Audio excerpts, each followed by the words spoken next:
When rental karting, you don't often get a kart that you're happy with. In this video I will go through a recent karting session and I will explain what I learned about the kart that I drove and how I adapted to it. I will also compare my best lap.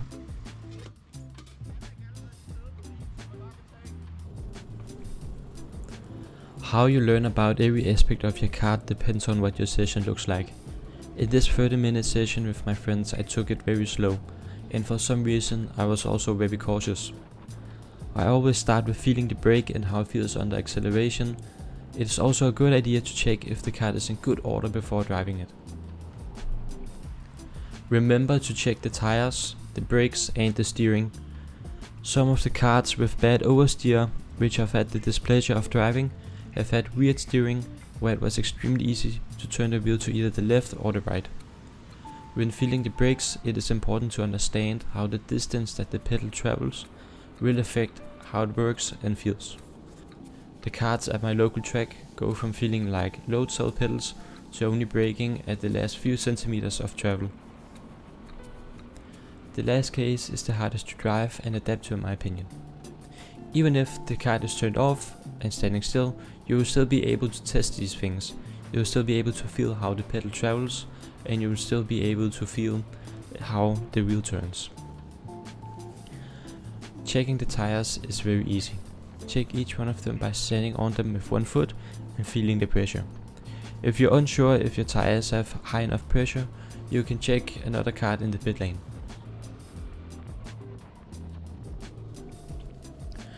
In this example, I am driving for fun with my friends. I will be practicing my times and they will be battling each other. So in this case, I'm not focusing on learning the kart as fast as I can. In order to explain exactly what I do, I will first explain how the usual qualifying format at my local track looks like. This way, you will have an understanding of how I try to learn as much as I can in the time frame that I'm given. We have 2 qualifying laps. The entire grid will be taking these laps at the same time. We use the outlap to find room in order to do our quali laps without being blocked by slower drivers. When there is a proper gap to the next driver, I start by warming up my tires. When I reach each corner, I attempt to take the corner the way I would with proper tires and with a proper kart. I have to know how much grip my tires have in them at their current temperature and how it acts. I will explain exactly what I look for and how I adapt to it in the next chapters. As soon as I reach the last corner, I start driving normally. I try to push on my first qualifying lap. If I take the first lap cautiously, then my next lap will be worse, as I have not experienced being over the limit in that kart yet. On my second lap, I of course try to drive perfectly, but I will have to make an educated guess on how warm my tires are this lap, and where the limit will be with this kart. I will take what I have learned about the brakes and I will brake on the limit without locking. Being good at doing this quickly can give you amazing qualifying sessions and put you high up on the grid, even if the other drivers around you are faster.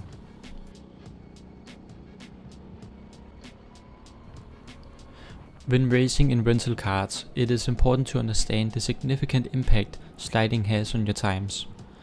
Outdoor karting is very different. In rental karting, neutral steer is not something you should go after. These karts are very slow in their acceleration, so every kilometer an hour counts. A great number of things affect why you end up sliding in a corner, but it almost always means you're over the limit. No matter how it feels, sliding is never faster. Therefore, a slight lift into a corner that you can otherwise take flat out might result in a faster time. Jerking the wheel too quickly will also result in sliding. Or any kind of braking will also put pressure on the front wheels, which could result in sliding. Understanding why you slid is important, as you have to understand the cause before you come up with the solution. In my session I encountered a more unique reason as to why I was sliding out of corners on acceleration. My local track uses new rear tires in order to compensate for bad engines. This means that I lost the luxury of being able to slam on the accelerator out of corners. I had to carefully accelerate out of corners in order to avoid sliding. I have heard many times that it should feel like your kart is driving on rails. This is what you should strive to achieve. My local track is amazing compared to the usual indoor tracks that you can find. It claims to be the longest track in the world, but I'm not sure. This track is great for fighting as it is very wide and allows for 3 karts to enter and exit almost every corner. That's of course almost impossible because people never leave space. This width gives me the ability to play with my racing line. An understeer kart will not require as wide a line as the extra meters you will use will not be won back as exit speed. You will also be wasting time waiting for the kart to turn, and you will also feel as if you're wasting distance turning into the corner with your lower speed. Oversteer karts can be compensated for with a slightly wider and softer line, as this will allow you to avoid sliding into the corner. This might not be better than the alternative, which could be braking slightly more in order to avoid sliding at that speed. An amazing tip for anyone who races at my track is to realize how wide the track really is. You can save so much time just by driving tighter lines. It is especially important in this corner as there isn't as much grip when you go out wide. This corner is almost faster if you take a more defensive line instead of the extremely wide line, just solely based on the fact that you save so much distance. This is related to the racing line chapter. Jumping is a symptom of going too fast into a corner. If you don't slide as a result of going too fast, then you will probably end up jumping, or you might even do both at the same time. If you have your racing line down to a T, then you will know that the solution is probably simply entering the corner at a slightly lower speed. A second solution, if possible, is to take a wider line, as you're originally entering the corner at a speed too great for that angle. A wider line will give you a shallower angle, though this solution is a bit of a luxury and you won't find this very often.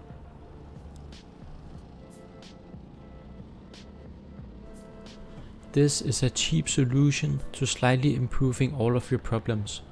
Well, almost all of them. You cannot fix a bad engine with leaning. I will be honest, I'm not very experienced with leaning. It is very distracting.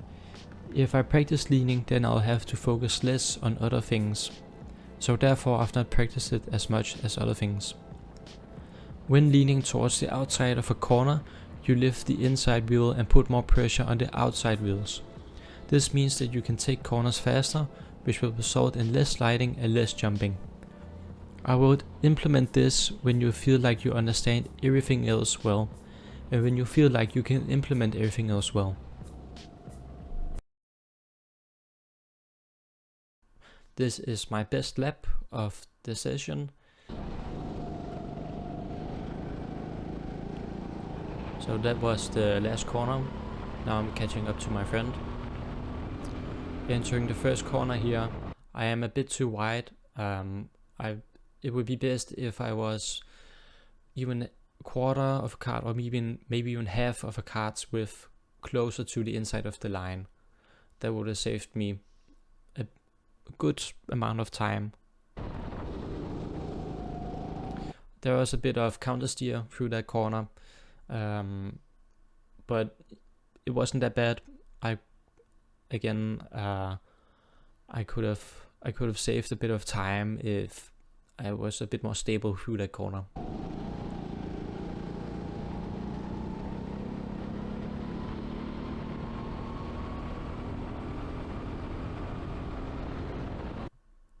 My braking point here is pretty good. It is quite late, and it probably contributed a lot to making this my best time.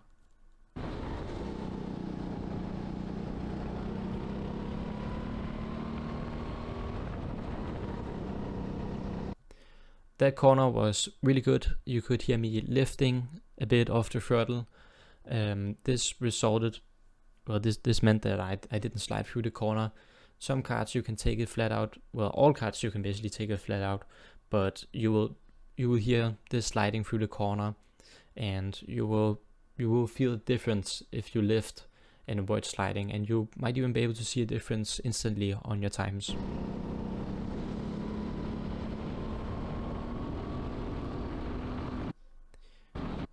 Yeah, here I'm a bit too wide.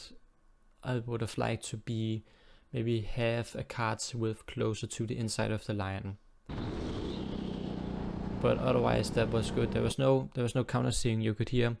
I think the sound you could hear was my front tire scrubbing, which isn't that bad. There's not really a problem with overheating the tires, the front tires or something like that when it comes to doing that.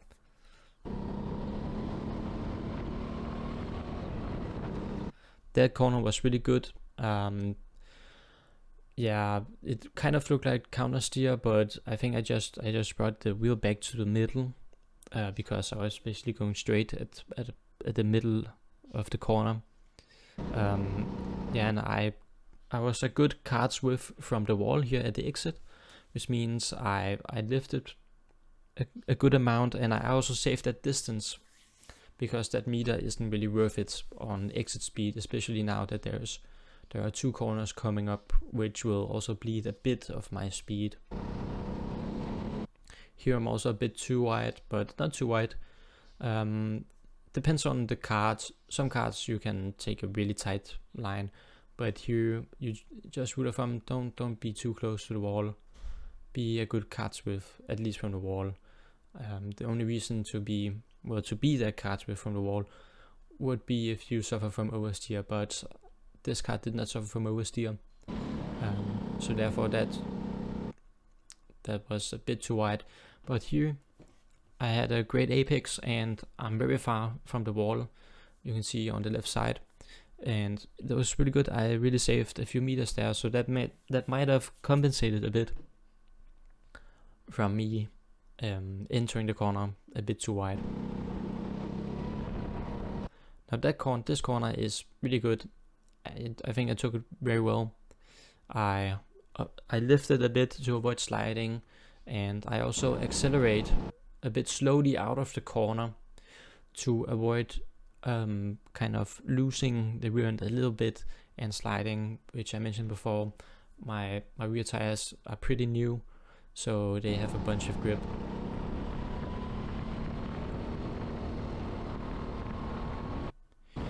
Here you can see the square that's on the floor. My kart is on top of it right now. Rule of thumb on this corner is that your right tires need to be close to the edge of this square, basically right on top of it.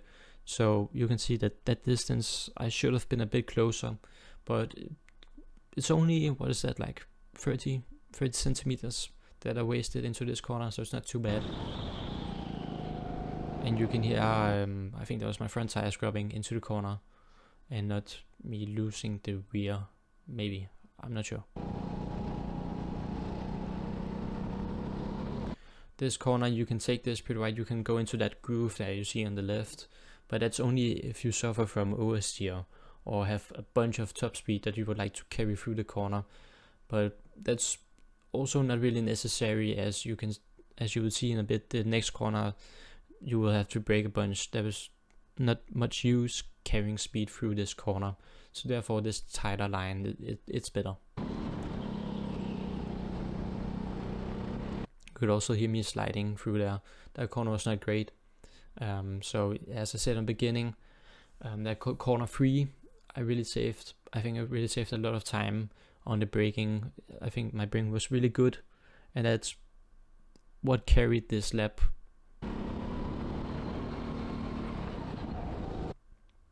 This corner is really good. I avoid sliding, I avoid kind of logging my tires, and I don't brake too much, and also don't slide on the exit of this, because sometimes that, your kart is kind of swinging like a pendulum, so you end up trying to transfer energy from the right, from the left side to the right, and it unsettles the kart, but it didn't this lap.